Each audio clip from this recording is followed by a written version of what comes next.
سلامونه علیکم هیله زه ډاکټر ولید الله عادل صاحبزاده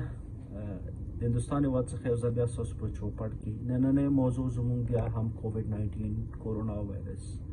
یو ځل بیا په سرخویو کې دی یو ځل ځکه د کرونا وایرس سیکنډ ویو یا دوهمه چپه ډیر مخ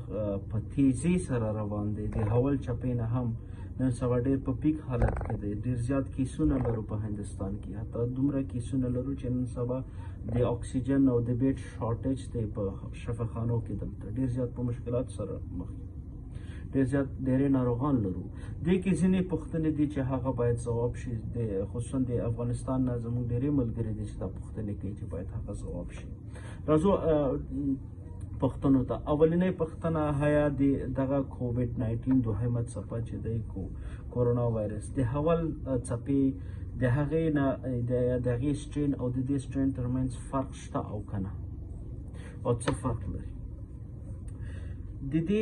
د اوسني سټرین او د هغې فرق شته ځکه د تیر د 2020 کال ډسمبر نه راپدې خوا تقریبا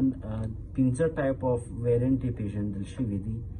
15 ټایپ اف ویرینټ چې د هغې د جملې څخه B1.17 یا هغې ته هم کینټ ویرینټ ویل کېږي چې اول ځل دا په یو اس کې یا په امریکا کې ولیدل شو بعد د هغې نه وروسته په یو کې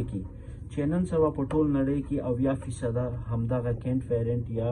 B117 ویرینټ دی چې دې سټرین ډېر زیات مخ په زیاتېدو دی او 90% دا د نظر نورو ته ډیډلي دی څلور نور ویرینټ چې دی چې B1351 دی P1.1 دی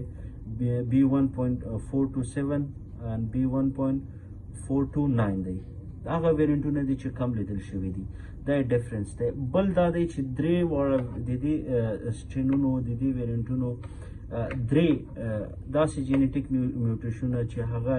E48 4K چې هغه امیونو ډیفیشنسیز ایویډ کوي هغه ټارګټ کوي هغه کمزوری کوي دا سره ځان سره لري اولنی ټارګټ د دې هماغه نو ځکه دا ویرینټ دا سټرین چې دی نظر پخواني وایرس ته چې پروسه کال راغلی او فرق هم دا دی چې دا ډېر زر افیکټ کوي ودین 24 اورس کې د دې افیکټ زیات دی دویم پوښتنه آیا دغه د نوی سټرین په هماغه پخواني عمر چې پخوا به مونږ ویل چې په هغه ناروغان چې ټارګټ لاندې دي یا د خطر سره مخامخ دي چې څوک کوموربیټیز لري شکر ناروغي لري ډایبټیک لري یا د فشار یا د زړه تکلیف لري عمرونه د 80 کالو نه زیات وي آیا دا هغه فرق لري دا هم هغه عمرونه ټارګټ کوي که نه فعلا نن سبا چې مونږ کوم کیسونه ګورو په دې کیسونو کې مونږ ته ماشومان او ځوانان زیات لیدل کېږي د هغې هم وجه دا دی عمر دا هم ټارګټ کوي اولډ ایج هم ټارګټ کوي ځوانان هم ټارګټ کوي خو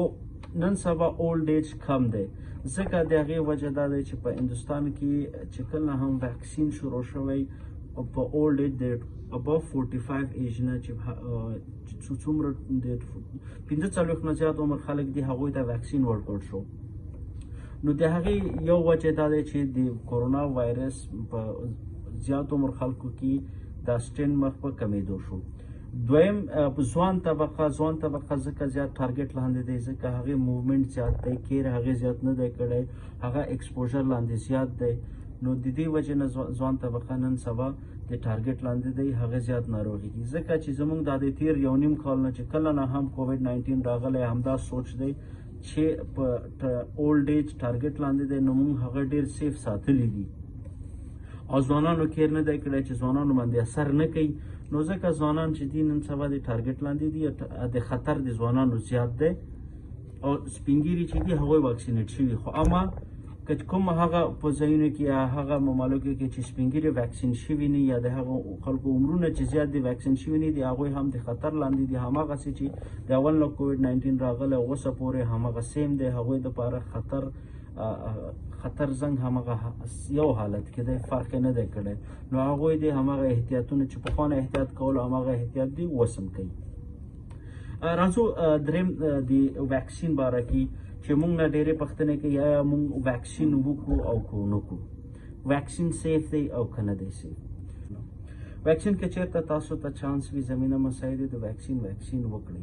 اما د واکسین خپل یو پروتوکول دی چې په کوم حالتو کې سړی واکسین وکړي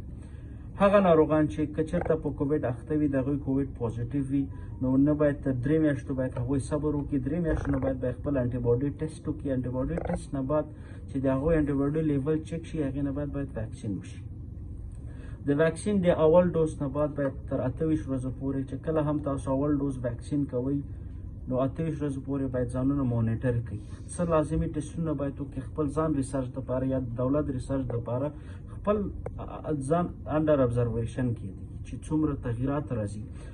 بل ډوز دپاره تیاری ونیسئ چې کله هم دوهم ډوز وشو د دویم ډوز نه 12 نه تر 28 ورځو پورې یا ځینې وایي تر 40 ورځو پورې باید په دې دوران کې خپل انټي باډي ټیسټ دوباره وکړئ. خپل انټي باډي لیول چک کړئ چې په بدن کې څومره انټي باډي جوړ شوی. که چېرته انټي باډي لیول کم و نو باید د دریم بولس ډوز دپاره تیاری ونیول شي او که چېرته د انټي باډي ډوز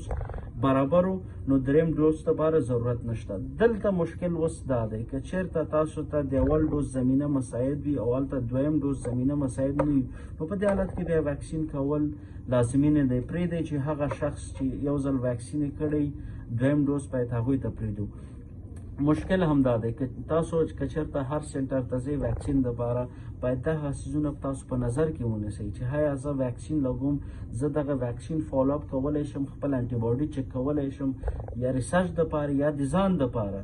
چې دا واکسین ما کړی زه سیف یم او که نه یم.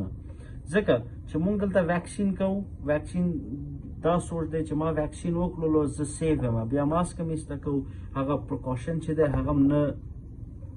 مراد کوو. نو بهترین دا دی که چېرته تاسو واکسین لګوئ ځان ته باید دا سوچ وکړئ چې د هغې فالو اپ مهم دی د واکسین او تاسو ته دغه فیسیلیټیز شته چې بیرته د